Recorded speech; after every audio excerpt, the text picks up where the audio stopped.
Hello everyone, welcome to SSLC and PUC Knowledge Hub. Today's class for SSLC student. SSLC ಸ್ಟೂಡೆಂಟ್ಗೆ ಒಂದು good news ಇದೆ. Good news ಏನಪ್ಪ ಅಂತಂದರೆ KCB ಬೋರ್ಡ್ದವರು SSLC ಬೋರ್ಡ್ದವರು ನಿಮಗಾಗಿ question ಬ್ಯಾಂಕನ್ನು release ಮಾಡಿದ್ದಾರೆ. In both English, Kannada, Marathi and Urdu all languages, ಎಲ್ಲ ಲ್ಯಾಂಗ್ವೇಜ್ಗಳಲ್ಲಿ question ಬ್ಯಾಂಕನ್ನು release ಮಾಡಿದ್ದಾರೆ. ಟೋಟಲ್ 8450 ಕ್ವಶನ್ಸ್ಗಳನ್ನು ಒಳಗೊಂಡಿದೆ. ಅಷ್ಟು ಕ್ವಶನ್ಸನ್ನು ಓದಿದರೆ ಸಾಕು, ನೀವು ಎಕ್ಸಾಮಿನೇಷನಲ್ಲಿ ಅಂಕಗಳನ್ನು ಗಳಿಸಲಿಕ್ಕೆ ಸಹಾಯವನ್ನು ಮಾಡ್ತದೆ ಅಂತ ಹೇಳ್ತಾ ಇದ್ದೀನಿ. ಸೊ ನನ್ನ ಇನ್ಫಾರ್ಮೇಷನ್ ನಿಮಗೆ ಇಷ್ಟವಾದರೆ ದಯಮಾಡಿ ಲೈಕ್ ಮಾಡಿ, ಶೇರ್ ಮಾಡಿ, ಸಬ್ಸ್ಕ್ರೈಬ್ ಮಾಡಿ. ನೀವು ಇದನ್ನು ಎಲ್ಲಿ ಡೌನ್ಲೋಡ್ ಮಾಡ್ಕೋಬೋದಪ್ಪ ಅಂತಂದರೆ KSEAB KSEAB ವೆಬ್ಸೈಟ್ನಲ್ಲಿ ಹೋಗಿ ನೀವೇನು ಮಾಡ್ಕೋಬೋದು, ಆ ಕ್ವಶನ್ ಬ್ಯಾಂಕನ್ನು ಡೌನ್ಲೋಡ್ ಮಾಡ್ಕೋಬೋದು. ಎಲ್ಲ ಲ್ಯಾಂಗ್ವೇಜ್ಗಳಲ್ಲಿ ಲಭ್ಯವಿದೆ. ಎಲ್ಲ ಸಬ್ಜೆಕ್ಟನ್ನು ಕಾಣ್ತೀವಿ ನಾವು.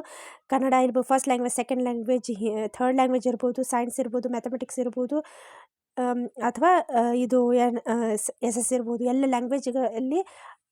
ಲ್ಯಾಂಗ್ವೇಜ್ಗಳಲ್ಲಿ ಲಭ್ಯವಿದೆ. ಎಲ್ಲ ಸಬ್ಜೆಕ್ಟ್ಗಳನ್ನು ಒಳಗೊಂಡಿದೆ. ಹೌದಾ? ಸೊ ವಿಡಿಯೋ ಇದ್ದಿದ್ದು ಇನ್ಫಾರ್ಮೇಟಿವ್ ಆಗಿದ್ದರೆ ದಯಮಾಡಿ ಲೈಕ್ ಮಾಡಿ, ಶೇರ್ ಮಾಡಿ, ಸಬ್ಸ್ಕ್ರೈಬ್ ಮಾಡಿ ಅಂತ ಹೇಳ್ತಾ, all the best for your examination. ಹೋಗಿ ಡೌನ್ಲೋಡ್ ಮಾಡ್ಕೋಬಹುದು. ಧನ್ಯವಾದ.